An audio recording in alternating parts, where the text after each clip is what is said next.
Vamos para a segunda parte da sua aula de anatomia simplificada, onde você está conseguindo entender como funciona a estrutura da sua coluna, para que ela foi feita para funcionar, como ela funciona.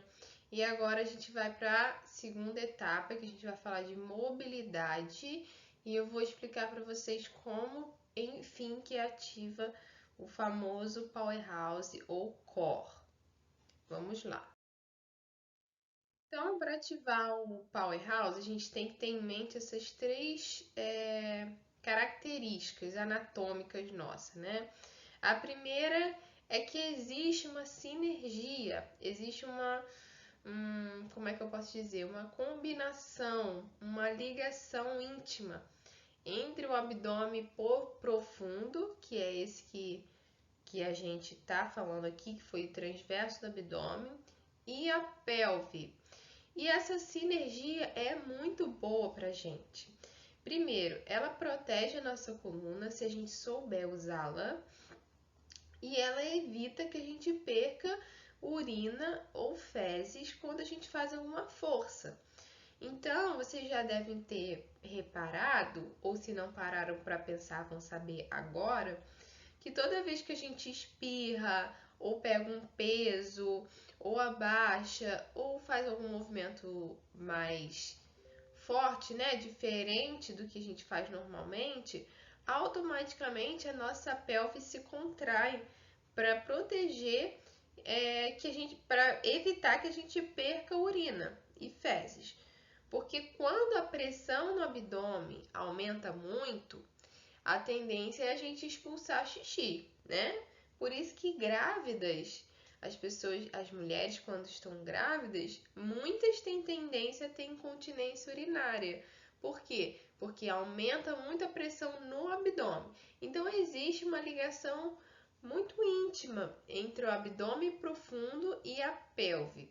E aí, quando a gente vai contrair o abdômen profundo, o transverso, a gente não tem muita consciência dessa contração, a gente não conhece muito bem como que é essa contração, e aí a gente usa a contração da pelve, a contração do assoalho pélvico, para favorecer a contração do transverso do abdômen. Eu vou mostrar isso para vocês no módulo prático, de forma detalhada, mas é exatamente isso, a gente usa a contração da pelve para favorecer a contração do transverso do abdômen. Por isso que quem já fez pilates vai saber que na aula de pilates a gente escuta muito. Segura o xixi, contrai a pelve.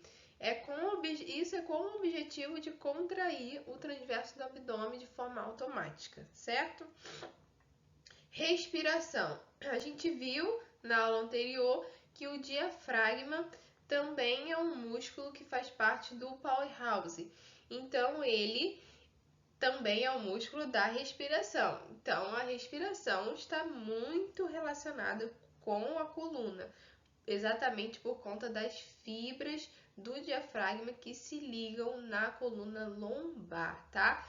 Então, toda vez que a gente prende a respiração durante um movimento, que a gente respira com um padrão errado, a gente favorece o desalinhamento da coluna lombar, tá bom? Então a gente pode usar a respiração para ativar o powerhouse. E é sempre na expiração, tá bom? Então a gente puxa o ar, quando a gente solta o ar, a gente realiza a contração, que é quando o diafragma vai estar relaxado. Quando a gente puxa o ar, o diafragma está contraído e aí ele está puxando a coluna.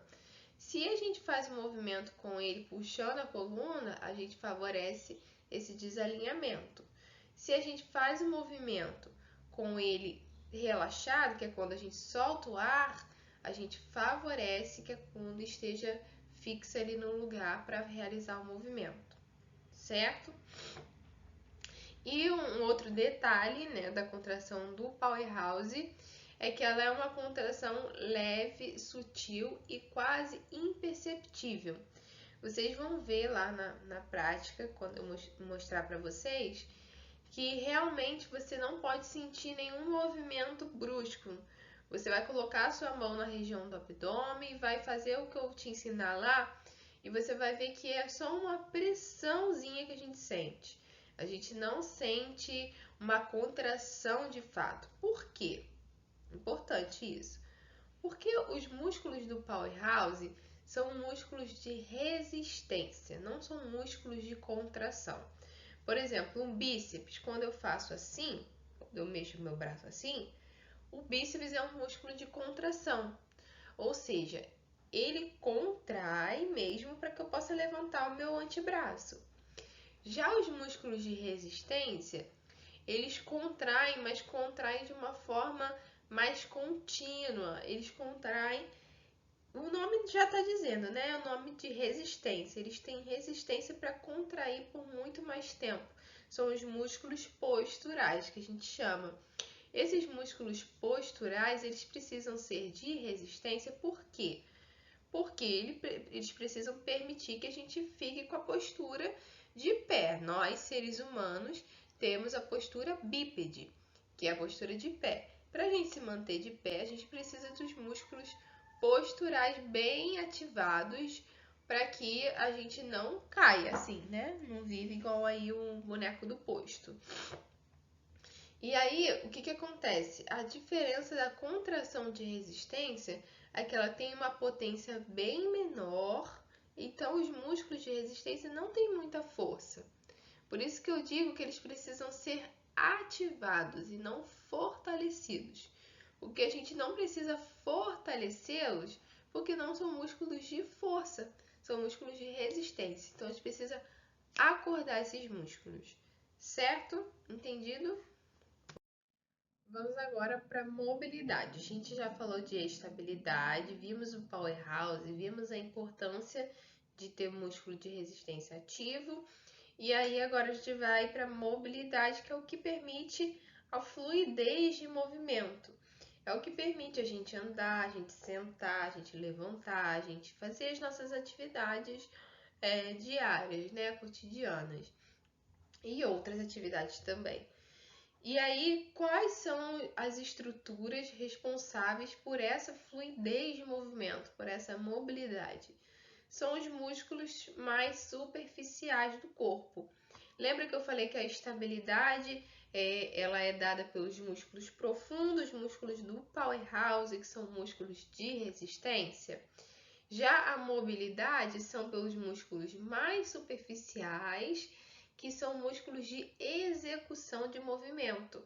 Como eu dei o exemplo aqui do bíceps, lembram? O bíceps é um músculo de execução de movimento. Ele faz flexão do antebraço, certo? Então, a gente vai ver agora quais são os músculos de execução que a gente precisa ter fortes e firmes para ter uma coluna saudável, tá? Aqui eu vou colocar os principais. Porém, toda uma estrutura corporal forte favorece uma coluna forte. Isso a gente consegue com exercícios de força, tá? Então, os paravertebrais. Os paravertebrais são esses músculozinhos aqui que eu tô mostrando para vocês. Ó, eles são os músculos da coluna mesmo. O que eles fazem? Eles fazem a extensão, coluna para trás. Eles permitem que a gente leve a coluna para trás. Então, são músculos importantes para a gente manter a nossa postura de pé. O ilho psoas. Gravem esse nome porque ele é um músculo que dá muito trabalho em quem tem dor na coluna. Ele é conhecido como músculo da alma. Por que ele é conhecido como músculo da alma? Porque a maior parte das tensões musculares, quando a gente está estressado, nervoso, quando tem alguma questão psicossocial envolvida com a nossa dor, a maior parte das tensões musculares vem para o ilho psoas e para o trapézio. Trapézio é esse músculo aqui, ó. Quem nunca, né, quando tá com tensão, fica com dor aqui? É por conta disso. Mas aqui, o ilho psoas é esse músculo aqui, Deixa eu mostrar para vocês. Esse aqui. Ele, na verdade, é a junção de dois músculos que formam esse músculozinho aqui. A região anterior do quadril. Eu vou ensinar para vocês na aula prática como alongar e liberar essa musculatura. Por quê? A gente está vendo aqui que ele tem ligação na coluna, ó. Ele se liga na coluna. Ele fica localizado no quadril, mas uma parte dele sobe para a coluna. E aí, quando a pessoa tem dor na coluna, sempre, na maioria das vezes, esse músculo está encurtado, tensionado, preso. E o que a gente precisa fazer? Alongar, soltar esse músculo. E aí, às vezes, a gente vai para fazer uma fisioterapia ou uma massagem, alguma coisa assim, um tratamento, e a gente só foca na parte de trás, na coluna, e esquece desse músculozinho que é tão importante e precisa ser trabalhado. Então, vocês já sabem da importância desse músculo. Se forem fazer algum tratamento em algum lugar, vocês já podem falar dele para a pessoa. Fala que você estudou comigo, que o ilho-psoas é um músculo importante para quem tem dor na coluna e você quer soltar ele, liberar ele, tá bom? Combinado? E também, estava esquecendo de falar esse detalhe. Por que o ilho-psoas também fica muito contraído em quem tem dor na coluna? Porque muitas pessoas que têm dor na coluna passam muito tempo sentadas. Essa é uma característica de quem passa muito tempo sentado e tem dor na coluna. Porque quando a gente está sentado, esse músculo está contraidinho. Ele serve para isso, ele serve para encolher a nossa perna. E aí, quando a gente fica muito tempo com a perna encolhida, sentada, ele acha que aquela posição ali é natural para ele. Ele fala, vou ficar assim para sempre. Então, ele quer ficar ali naquela postura contraída. Por quê? Porque você está muito tempo nessa postura. Então, ele acaba se acostumando a ficar nessa postura. E aí, quando você levanta, que você vai esticar ele não tem uma flexibilidade para esticar. E aí, o que ele faz? Puxa a coluna.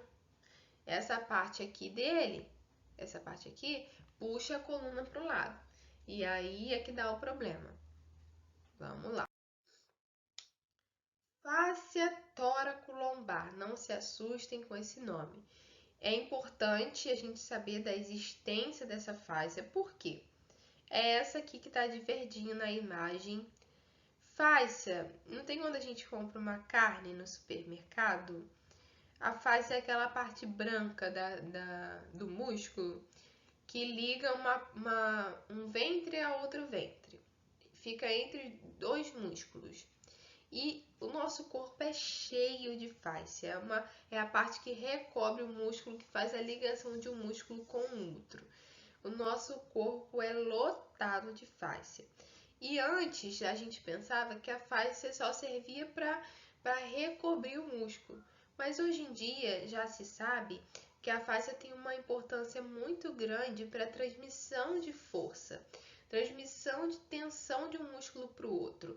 É por causa da fáscia que eu falei para vocês anteriormente que a gente tem uma ligação grande entre a cervical e a coluna lombar. Então, olha aqui, essa é a fáscia tóraco-lombar. E olha aqui, ela vai até, olha o branquinho aqui.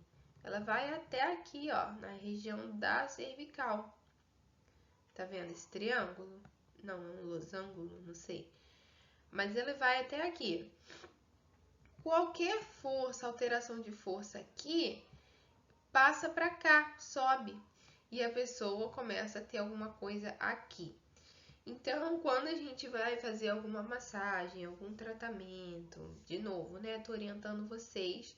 Lembrando que esse programa é todo voltado para vocês terem autonomia. Então, tudo que eu falo aqui é para vocês aplicarem quando vocês forem submetidos a algum tipo de tratamento, para vocês escolherem o que é melhor para vocês. Fecha parêntese.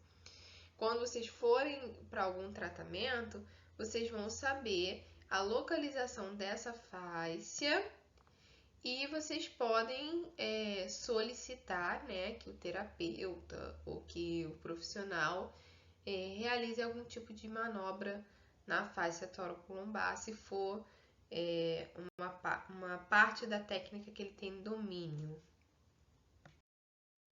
Vamos agora para os glúteos.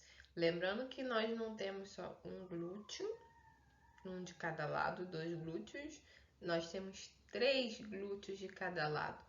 Então são 6 músculos glúteos. E os músculos glúteos são os músculos do bumbum, né? Todo mundo conhece por ser os músculos do bumbum. Mas ele tem a porção mais medial, né? Que é aqui mais na lateral do quadril. E tem a parte mais profunda, que é o glúteo mínimo. Então, ó, nós temos um glúteo máximo, esse aqui, que é realmente o músculo do bumbum. Tem esse aqui, o glúteo médio, que fica na lateral do quadril. E tem o glúteo mínimo, que fica na lateral, só que mais profundo. Qual que é a importância desses músculos para a coluna? Esses músculos fazem parte do powerhouse para estabilizar a pelve. A gente costuma falar que a pelve e a coluna fazem parte de um complexo. É um complexo de estruturas que estão ali juntas para manter essa estabilidade corporal. Então, a estabilidade da pelve, ela é muito importante para a coluna, para a saúde da coluna. No módulo prático, eu vou ensinar para vocês uns testes que a gente pode fazer para saber se a nossa pelve está desalinhada, desequilibrada, se não está muito estável. E o que fazer, né? Qual exercício fazer para melhorar essa estabilidade da pelve, tá? E aí, só para vocês já ficarem ligados, a gente vai ter que trabalhar bastante o músculo glúteo médio para manter essa estabilidade na pelve, certo? Ok? Pronto, terminamos essa parte mais complexa de anatomia, mas eu acredito que vocês conseguiram pescar as informações que vocês precisam saber, tanto para fazer exercícios em academia, ou pilates, ou ser submetido a algum tipo de tratamento, vocês não vão mais ficar suscetível a tudo que te falarem. Vocês já vão ter uma base para vocês conseguirem escolher o melhor para vocês. Na próxima aula a gente vai desmistificar a questão da hérnia de disco e eu vou explicar para vocês o porquê que ela não é a vilã. Beijo, vejo vocês na próxima aula.